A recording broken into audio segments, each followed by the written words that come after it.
Okay, and we're rolling. Okay, so we wanted to just pop on here and give you a little bit of context, frame of reference for what you're about to watch. We interviewed Payal Shah, who is the founder of Kobo Fermentary. She's Bangalore based in India, and she knows all things fermentation. So we thought it'd be only logical to bring her on for our episode that has the word ferment as its main theme. So we've done a ton of interesting things with regard to the content for this. We've changed it up. We've covered all different types of content we could. Next we'll have like a cabaret probably with like ferment based cabaret.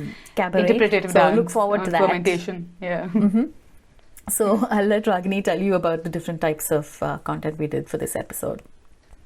All right, so this has basically been a three-part collaboration for us, where we started off with an article, which is an interview with Payal that Shar conducted, and that's gone into our newsletter a couple of weeks ago. You can go check it out either on ArtNowThus' Instagram page or on the website artnowthus.in.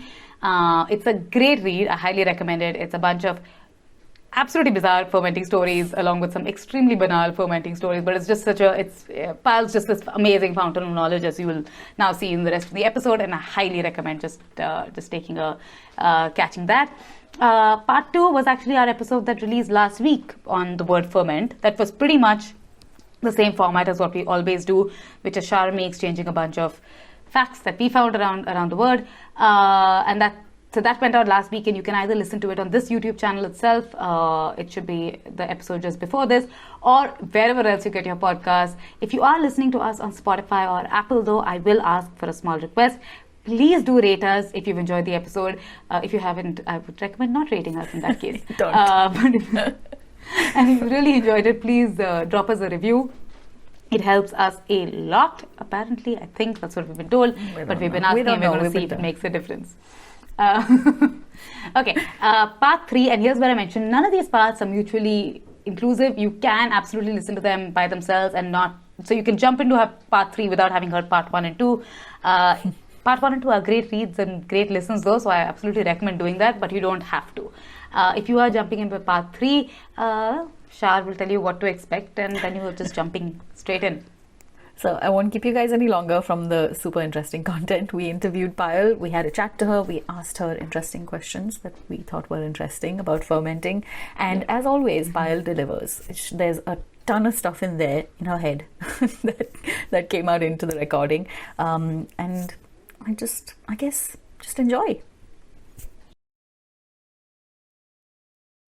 So we have a very special also, first of all, welcome back to BRF on a very special addendum episode. So this is actually part of a 3-part series that we have done, where Payal, say hi. Hi. So Payal has very kindly agreed to, first of all, allow us to interview her and put her in as our feature article for the newsletter in September, and that was something that Shar did with Payal. And Shar and I then did an episode last week where we took on the word ferment and our little take on it. But Payal then has agreed to come back on to the podcast to actually give us a little bit more advice, like a little bit more information on fermenting and all of the lovely things that she knows about it. If you haven't checked out the article, I highly recommend going back to the newsletter, checking it out. We will put the link in the show notes. It's a great piece. And okay, so just to give you guys a quick introduction to Payal. Payal is the founder of Kobo Fermentary. She is basically setting up a little community of fermenters. Yeah, fermenters. Amateur fermenters, expert fermenters, people who just like to drink, dabble also. Yeah. Dabble and see, you can see the extent of my fermenting knowledge at this point. And she is, so she runs primarily we know her from her Shar knows her from life. I know her from her Instagram page, Kobo Fermentary, where she runs this amazing weekly Ask Me Anything every Saturday. And the questions range from super informative to like extremely basic. I did that. And then and also they have a YouTube channel now where Payal and her colleague Candice go off on adventures fermenting around the world and then come back, film it, and then put it up on the channel. So that's Payal, and that's what she's doing with fermenting. And Payal knows everything about fermenting from the looks of it and the sounds of it. No, you don't? No, You can no, test that out. not You can really. test that out right now. Yeah. I'm still learning. Yeah, we'll figure out how much of my statement was actually true. I think it's true. I think so too. I mean, Ragini and I have recorded the podcast episode for Ferment. You should go check that out, by the way. And it's just a weird, wonderful world, isn't it? Like, there's so much to learn. There's so much you can do at home, and obviously, it's a science at the base of it. There's so much science involved. Which is where I get lost. I just sort of feel my way around things. And my ferment with garlic and honey, by the way, it's doing really well. Yeah, mine's doing really well. I did a honey and lemon. Yeah. How did that turn out? I put it in a gin and tonic. No, gin and soda, sorry. And it's great. Yeah, Nice. right? Yeah. Yeah, I don't know what else to do with it though. I don't know I'll tell you. problem at this point. You can. I answer questions really well. So yeah, you can. You can use it like the honey that you get from it. It's great in like salad dressings. And do you like cooking? Like if you're making like Asian food, then it can go into like the sauce that you're using for stir fries and other things, and like dips especially. That works really well. Like just roast some vegetables and like drizzle that honey over it, and it'll just take it to the next level. Gosh, yeah. I did. We had some like crackers, like cheesy crackers, garlic and honey over them. Yes. Oh my god. Yes. Yeah. I'm gonna do that. Yeah. Yeah. Do And the so garlic simple. honey. It's so good, and it's so good for It's you. so simple. Yeah. Yeah. I mean, Yeah. so We put pictures of our ferments. We should. Yeah. Yeah. and we should, and we can do some non-recipes, which is just bang some honey in Stick this into that and leave it for Exactly. see what happens. It's Exactly. as simple as that. Yeah. I'm glad you guys have converted to fermentation. Yes. Well, basic I mean, fermenting. If you give us we're something like- slightly more complicated, we might just be like, yeah, not happening. No. No, it's a A journey. third It's a ingredient. journey. Like everybody starts somewhere. My aim is just to like nudge in the right direction. And so just whatever you like to eat is what you should be fermenting. Like, whether it's basic or not, or, don't worry about it. Yeah. Yeah. Yeah, I think, and mostly because a lot of the stuff that we've heard so far about fermenting is like usually sauerkraut or kimchi, and they are. I mean, they're not as complicated. They're not complicated per se, but they're not as simple as honey and garlic and honey. Yeah, exactly. Yeah. So it's nice to know that there is a simpler place to start from. Yeah. Speaking of startings, beginnings, can you, I was interested in knowing how Kobo Fermentary came about, and probably before that, your passion for fermenting. Like, where did it all start? So it started with my grandmom, and I actually didn't realize it when I was a kid, but like I used to be given like little jobs to do by her, and so and for me it was just a fun way to hang out with her, and it's just like I've kind of like absorbed a lot of stuff without even knowing, but like she was able to explain things in a way that made sense to my brain, and it was just fun.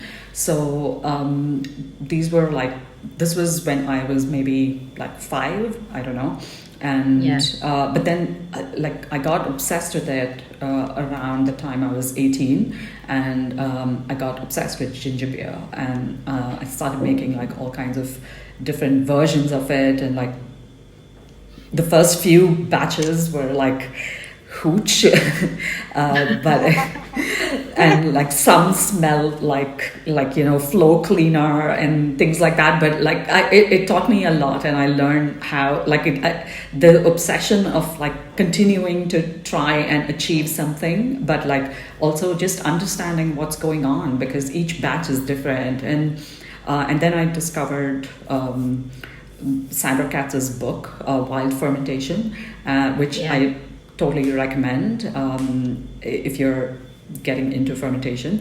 And then it was just like no looking back from there. So it's been a part of my life since then, but I did like other jobs before. I wasn't working in fermentation, and I think 2018 is when I decided that I would do this full time. Fermentation for life. Yeah, exactly. And so it's been a very interesting journey. What is the funkiest thing that you have fermented in your journey of fermentation? Like the craziest ferment? I don't or know. the fermentation that's gone the most wrong? So I really like working with wild microbes. So you have starter cultures like, let's say, yogurt or kombucha and things like that, which are like, they're basically like microbes who are friends, and they like hanging out together, and they understand each other, kind of like you guys, right? Like you understand each other, and like you have a great time, and you know what's coming, and you figured it all out. But then the trouble that's coming. This is very yeah. Also, passionate about what they do. Is they're comparing a podcast. But then there's also like these. So wild ferments are like where you don't know who's coming to this party, right? And you have a guest, and like the party could be amazing. Like everybody has a great time. There's great music, but then there's also parties where like people are drunk and falling into the pool. And like breaking shit. So it's like so these are microbes. When they work like amazingly. Like it's just like next level stuff, because like you have to really do it to understand like what the fascination is. But also that means that the rate of failure is very high. Like at least 50% of them will fail. And like I could do a whole other episode on failure and fermentation and like life lessons from fermentation, but like this is one of the big ones, right? Where you go in, you learn more from failure than you do from the batches that turn out successfully. So I like wild ferments are where my heart is. Like it's like a like just the smell of these ferments and the taste is just incredible. You know what? When I picture Payal, when I picture Payal hard at work, I just imagine her in like this alchemist mode where she's got like all these little bottles and with all sorts of stuff inside them. So that is literally my kitchen. Like yeah, it's literally my kitchen. And at one point I took over like the spare room in our apartment, and that became like, and it was like a lab. There was like glass jars of all kinds of sizes and shelves, and like led to a lot of domestic warring with my husband. Wow. But yeah, it's a constant, like any partner of any fermenter is going to have the same problems. But yeah, I'm trying to downsize right now, and yeah, but it literally is like that. Yeah, it's a challenge. It's a challenge. Space is a challenge. For a wild ferment. Sorry, I'm asking again, but what is an example for a wild ferment? So a ginger beer that's made with what we call a bug. So and that, because ginger beer is like my first love, right? Of as far as fermentation is concerned. So it's like you take the root, the ginger root, and then you keep feeding it. So you grate it up, you put it into a jar with some water, and you keep feeding it sugar, and it keeps eating that sugar and like producing these like incredible smells. And so you let it go for like for a week, and then when you when it's ready, like it's like nice and bubbly, and it's smelling like gingery, but it also smells like flowers. It smells like spring. It smells. It's just unbelievable. And then you use that's like your starter. So you've harvested the microbes from the root, and then you make like a big batch of like basically sweet ginger tea, and then you transfer the microbes into that, and that's what makes it the actual ginger beer. And that is just insane. That was like storytelling at its best. Honestly, I could fall asleep to a voice note that had Payal explaining. Yeah, and also recipes. I could visualize that smell. Right? Yeah. It's like, I'm glad you can. So this is something you might want to try out. It's pretty great. And tepache, which is from Mexico, that's another great wild ferment, and it's essentially just the skin of the pineapple, which has the microbes on it, and you use the skin to make this drink, and it literally takes 2-3 days. Sometimes in the summer even less, and you add some ginger to it, you add some cinnamon, some chilies, and it just makes it this beautiful, and like you're thinking it's like zero waste, because you're using the skin. You eat the pineapple and then you use the skin to make this, and then you can turn that into vinegar, and so it's like something that just keeps giving, and you can do multiple batches, like maybe 2 batches, 3 batches with the same skin. And and it's like this really nice pineapple flavored fizzy drink, and Yum. it's brilliant. Yeah. You know, speaking from my wide knowledge base of YouTube shorts, I have seen a lot of Mexican cooking on it, like cacti, like how they cure and make drinks and food. And all sorts of pulque. things Yeah. So interesting. So interesting. Super interesting. So, have you had the knowledge or experience of someone, like essentially all of this like is good for your system as well, I'm assuming? I'm no expert, but have you had experience of someone like fixing, quote unquote, their gut bacteria with fermented foods? So I don't necessarily like talk or know much about like the nutritional aspect of fermentation, because I'm not an expert, right? Like I know nothing about the gut. Like it's just like what I read in books. There are doctors and like other medical people who can answer this question more accurately, but what I can talk about is like my own experience with it. And it's helped in terms of like immunity, and in general, like, you know, I don't fall sick very often, but I used to, and that, like, this whole stuff has it's just helped me, like, and the more you understand how microbes work, it's like there's so many good microbes, and the more variety that you have, like even on our skin, like we have so many microbes. We're more microbes than human. Basically, we have more microbial cells than human cells. So we're talking ecosystems for microbes, and we can't live without them, because they produce. And science is catching up with what tradition has known in some ways, but all of these microbes in our gut and on our bodies, like if you're shaking hands with somebody, you're exchanging microbes with them. If you kiss somebody, you're exchanging microbes with them. If you're living with like a pet, like, you know, your cats, you're exchanging microbes with them. So it's a very complicated, but we're still learning more and more about this as we more research is done in science. Sorry, what was the question? I just wanted to know tangent. The gut. Yeah. Okay. So what it has helped me with is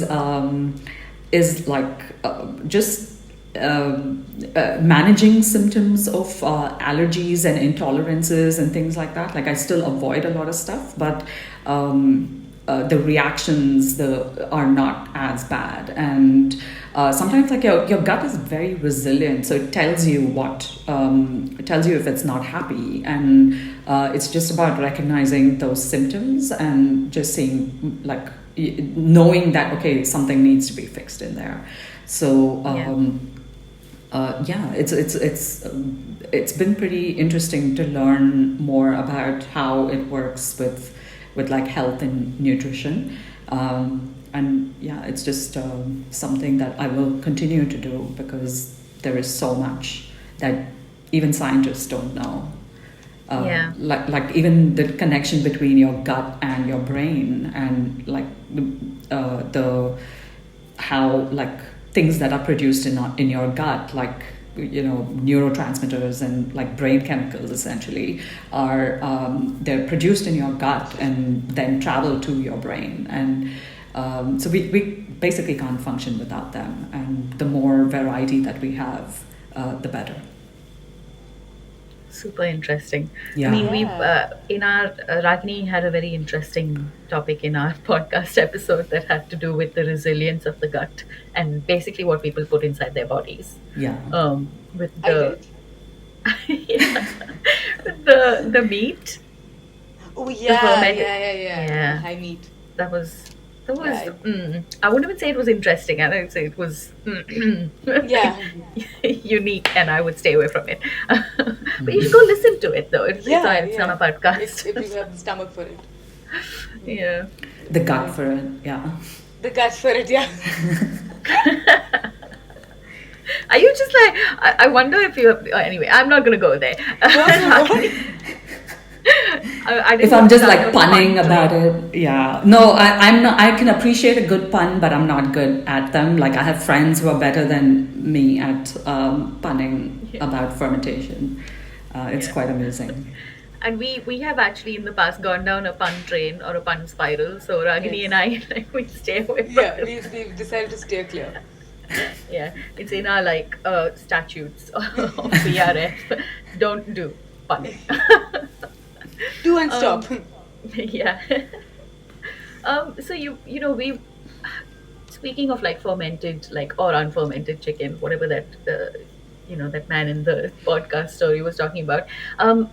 What risky ferments have you like? I know that you've got a lot of knowledge of people throughout the years and millennia. I know fermenting food. So, do you have anything about risky ferments through history? Through history, interesting. So ferments in general, whatever time they originated and how people started fermenting even had a lot to do with like trial and error. And if you're thinking about a time where there was no knowledge about microbes, right? There was no nobody knew about germ theory until Louis Pasteur. So it was like somebody had to be brave enough to taste something and go, oh, okay, that doesn't look normal, but I'm going to give it a shot. Like, so there would have been and ferments are accidental, like whoever discovered them, because microbes have just been around, and it's just about them finding the right environment.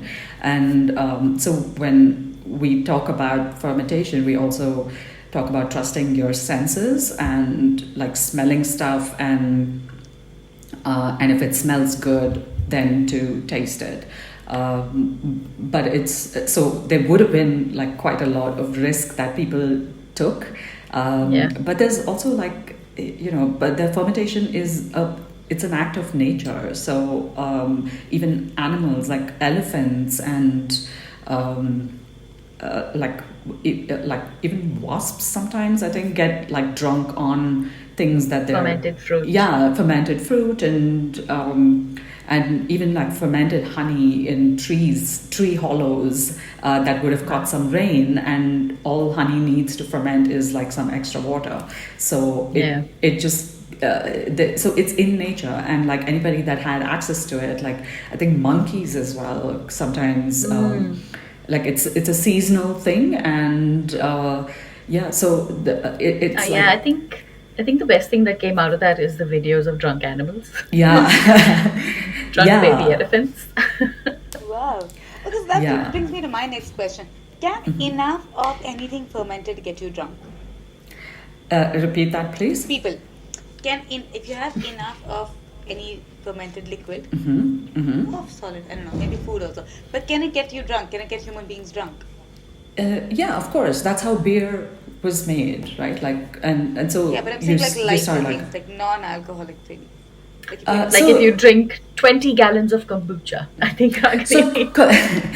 you'd be sitting on the toilet for a very long time if you had 20 But gallons drunk. of kombucha. Will I be but- drunk?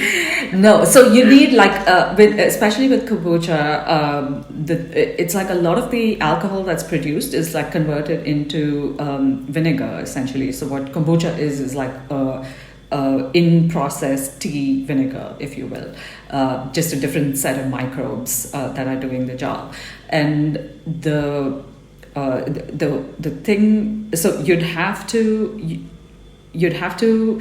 there are like examples of how you can make hard kombucha, but you have to sort of engineer that. Like, it's not something that happens in nature. You can get drunk off it, like if there's enough like sugar in something, but it's also about catching it in that right window. And how humans have developed this is to catch it in that window and then have it become alcohol by engineering the process to get something specific. Does that make sense? Wow. Yeah. Yeah. Yeah. Yeah. So in our podcast episode, we covered some very interesting fermentation techniques, and one of the ones that we covered was the Inuit in Alaska, Yeah. basically across the Arctic region. They have an interesting thing that they do. So obviously, because of the terrain and because of the wildlife, as well as the weather being the huge contributing factor to like them having to ferment a lot of food, store, prepare food in advance, and make it last for the winter and things like that. They have some insane stories of things that they ferment, and it has a lot to do with what's available on hand. So essentially what they did was they took a small bird that's native to the region, many of them, like hundreds, and then stuffed them. This is not a recipe. It is only a very brief explanation based on what I remember from It's my a research. non-recipe, It's a which is what non-recipe. most fermentation is. Yeah. So they would take these birds, hundreds of them, and stuff them into a seal skin, and then and by stuff I mean like get your foot and elbow in there and just like make as much space as possible, and they would sew it up to make it essentially mostly airtight. And Ragini, do you want Very to? chuffed about her pun. Yes. Yes, I She call called it it a a vacuum vac. seal. There we go. Yeah. So this vacuum seal is then like placed under a rock. It's just like weighed down, and also like and So also that's become the they name for put. this now. That Yeah. is the official name now. I'm sure like someone else is like Made this joke, yeah. It just feels like too You low have hanging kin- fruit to have missed. maybe, and you have a kindred spirit somewhere across the Yeah. continents. who's had the Yeah, same me too, thought. me too. Yeah. Yeah. And they use whale fat to essentially to stop like flies and things laying eggs in or near the seal, and then they wait down for months.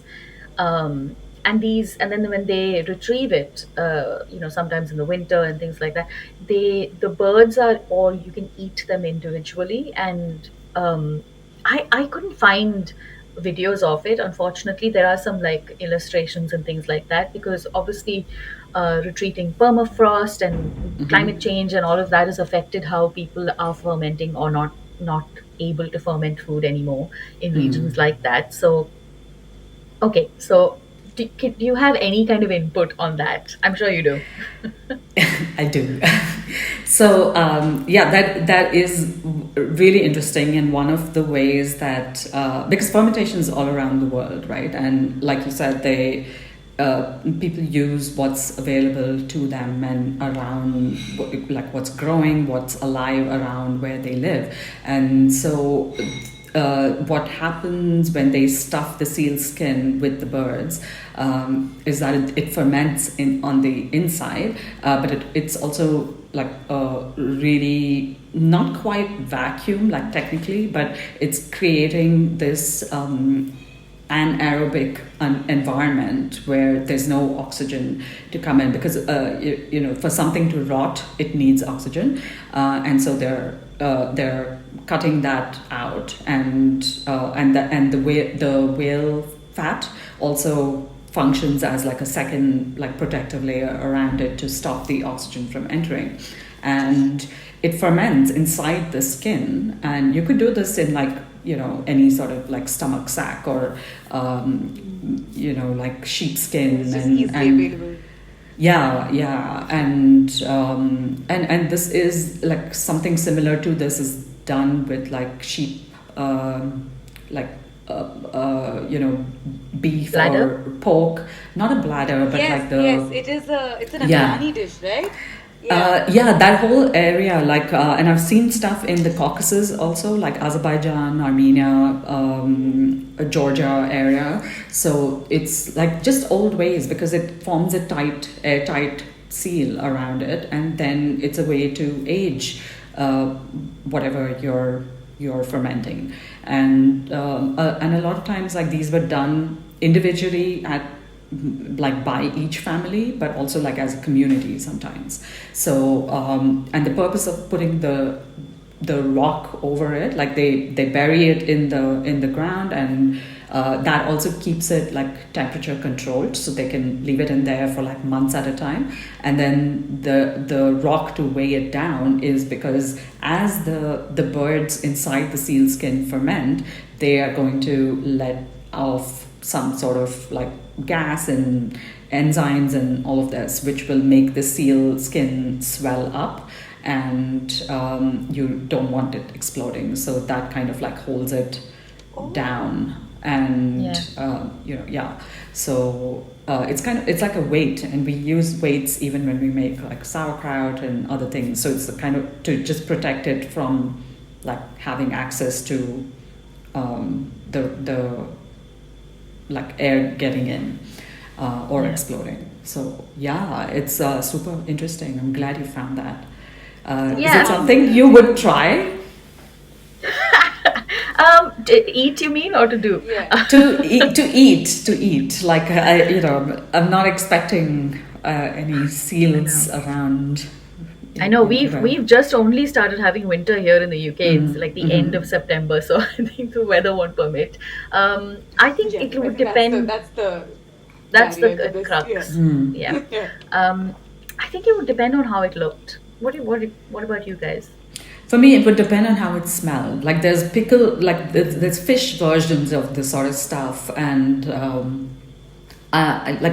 I'm allergic to crustaceans, so I have a good excuse to not eat that. But it's like it's the smell for me. Like if it is too if it's like bordering on putrid, like I would not be able to do that. Yeah, maybe I'm gonna add smell to mine as well now that you've said that. Seems important. Yeah, I think I would have been. I was quite on the on the fence about it, but I think now that we've equated it to the sheep stomach pork thing, because I have heard about that, and that has always sounded like. But I am vegetarian now, so I think I'm out of the. I'm out of the running on this tasting exercise. Hypothetical tasting exercise, but hypothetical. I mean, you never know. But it is fascinating to just think about. I mean, for me, the thing that kind of like blows my mind is, someone sat there and thought about all of these different things of, because like when we say it, it sounds like, I'm like vacuum seal, ha ha ha, very funny. But to just be like, actually take out the skin of the seal, stuff it with these birds, and find a way to seal it up so that there is no oxygen going in, put another layer of fat over it, put it under the ground. Like there's just so much thought for someone who was just basically experimenting and figuring it out. That just blows my mind a little bit. And it's like and this sort of stuff is there in so many different places and all independent of each other, because nobody had the internet there to Google and say, hey, how do I ferment, birds and seal skin? Exactly. So it's and that's kind of how it's been even for me and my journey with fermentation. It's all experiments, and it's like, okay, what works, what doesn't, and when it doesn't, then how do you go about how can you stop this from happening next time? And it's just such a amazing process, like for my brain. Yeah. One of the things that came up when I was researching that the vacuum seal, the not so vacuum seal, was food sovereignty, and it was a foreign concept to me. I think, especially in India, where there is a rich tradition of like passing down recipes, and Indian food is really celebrated around the world, isn't it? And everybody's trying to get that authentic, quote unquote, Yeah. you know, taste or flavor or practice or method. So in Greenland, where they do this, obviously things are changing as time progresses. They're able to get like vegetables and foods and fruits that they didn't before. I mean, the author of the article was talking about how they can get a kiwi in Greenland, which not even 100 years ago was unheard of. So what are your, basically, I just want to ask what your thoughts are about food sovereignty, and how fermentation and fermentation practices are sort of helping preserve it.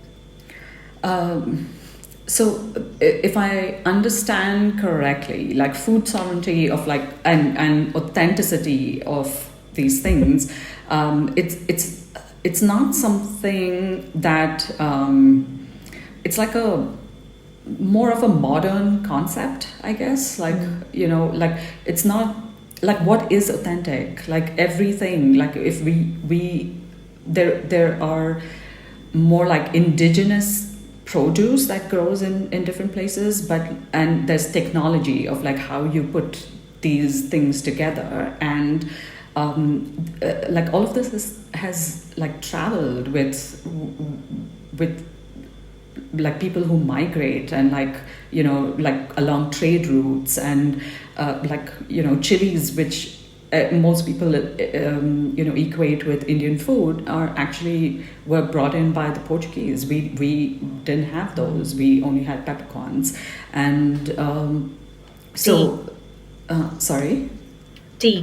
Tea, exactly. Yeah. So tea was smuggled in from China. There's actually a really interesting book, but sorry, digressing, about like how tea was brought to India, and like it's so interesting. But yeah, essentially it's like what is authenticity and food sovereignty. Like I don't know if anyone can have authority over that.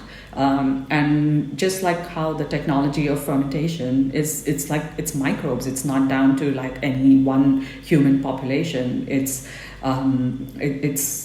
microbes are everywhere, and they've been there before we were there. So it's like and like all these land borders and all of that is like it's a very man-made concept. Like microbes don't recognize that shit. So it's like it's like what is Indian food, and like it's or like what is Malaysian food, and it's a combination of all of these different things, and so much has traveled over we found along some coastlines in India, we found like Roman amphoras, and because there was trade with Rome a long time ago, and like so it's like it's a very, and along like the Silk Route, there was so much traveling through there. There's colonization, so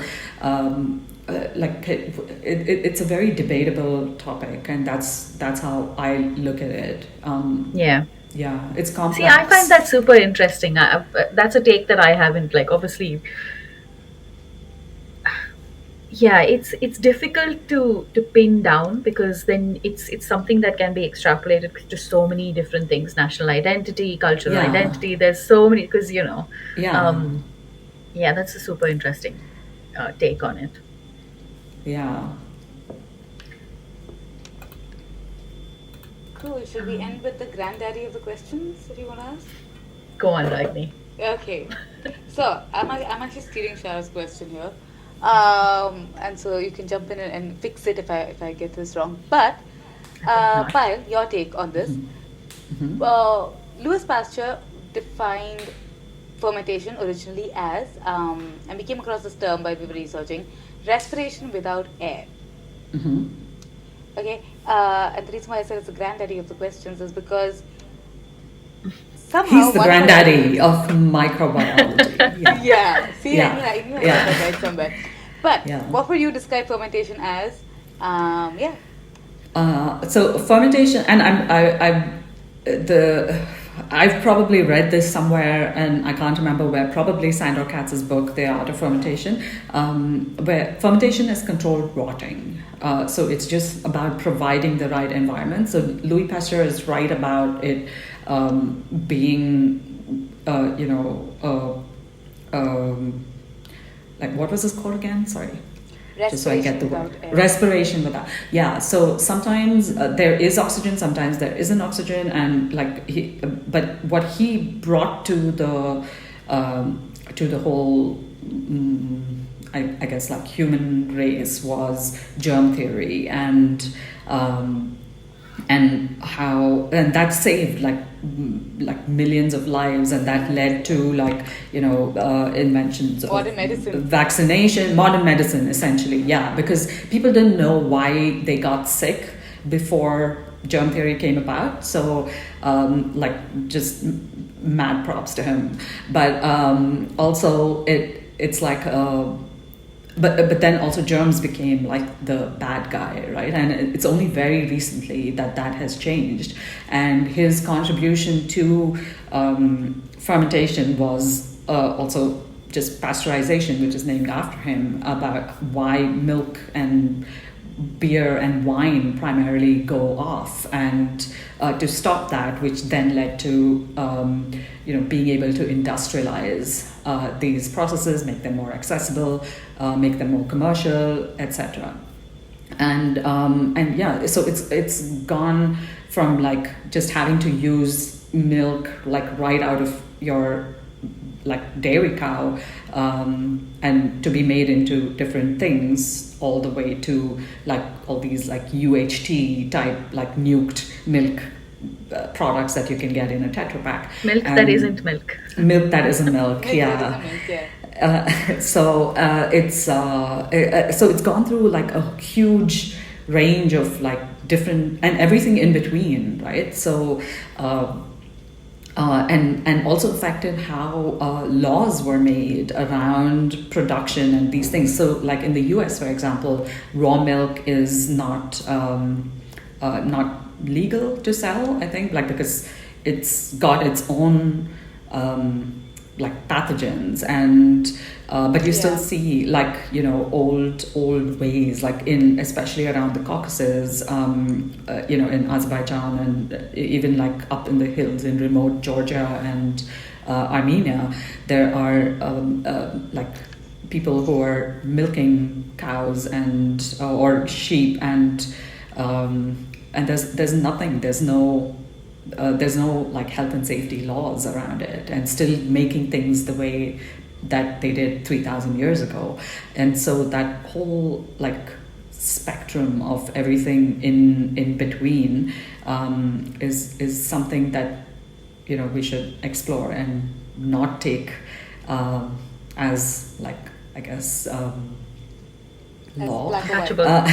Yeah, it's not black or white, exactly, thank you. So it's not black or white, it's very gray, and there are things that that like help us, and our understanding of microbial activity is increasing constantly, but yeah, and there are bad microbes that do this, but then once we understand how they function, then we now know where they're not all bad. Yeah, they're definitely not all bad. Like maybe like 90% of them, and this number could be a lot higher. I'm like not quoting any sources, but like basically a lot of microbes are good for you or harmless. So, but it's that small percentage of the bad guys that give microbes a bad rap. So, just like everywhere else, really. Yeah, exactly. That's really fascinating. I think that is a super. I would not have thought of that, because you're right. That germ theory does lead you to believe And it really is true because they do exist on opposite ends of the same spectrum, but there is like so much interaction. And it just depends on what you're exposed to, and if I hadn't had this conversation with you, I don't think I would have really made that connection.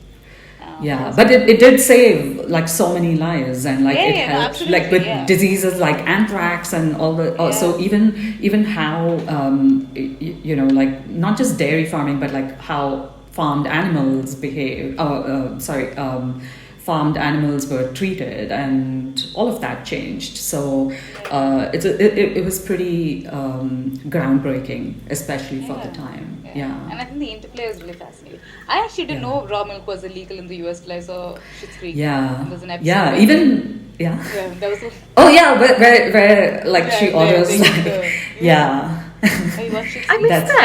I missed that entirely. Oh, I'll send you the episode. We'll link it in the show notes. Okay, so I wanted to Payal, we did talk briefly about Kobo Fermentary. Do you want to just tell whoever's watching about Kobo Fermentary and where they can find you online, and how they can learn more about fermentation from you? Sure. So I'm on Instagram at Kobo Fermentary, and I do an AMA every Saturday, every weekend. I think it's become like 2 days now because there are so many questions, and but it's like to help people along on their journey, because it's something that I would have liked when I started out fermenting. So I do that, and everyone learns together, which is always great. And on YouTube, it's just Kobo Fermentary, and there's like lots of stuff in the offing, but it will. I'm still figuring stuff out, so there'll be. Well, I will. I will attest to that. There's loads on her YouTube channel already. If you want to start something simple, if you want to just listen to Payal lull you to sleep while she talks about fermentation calmly, I think there's a lot to be explored there, and the AMA would highly recommend. 100%. We both Shar and I have been a part of a couple, and it's been it led to our first ferments. And also. Sorry. And also, while you're at it, go and listen to the episode Ferment on BRF. We'll put all the links in the description so you're able to do that. We release episodes most weeks, every 2 weeks. We try. And there's loads of interesting other words that we've also covered this season, which is our second season. We also have a newsletter. Ragini, do you want to tell everyone about? The newsletter is where we first got Payal on board, and Shar has done a fantastic interview with Payal all about her journey with Kobo Fermentary, all of the work that she's doing, and it's a great read. In addition to this episode, if you've enjoyed it, we will, like I mentioned at the start of the episode, we will be linking it in the show notes, but I highly recommend a listen. I highly recommend a read. I'm really confused about what content I'm pitching right now. And subscribe, guys. Subscribe to the newsletter. Follow Payal on Instagram. Follow us on Instagram if you don't already. We'll hopefully see Payal soon, and if you guys have ferments that you want to try out, send Payal pictures, send us pictures of it as well. Let us know how you did it. That's I think I'm a convert at this point. I think I'm going to start fermenting a lot more. My job is done.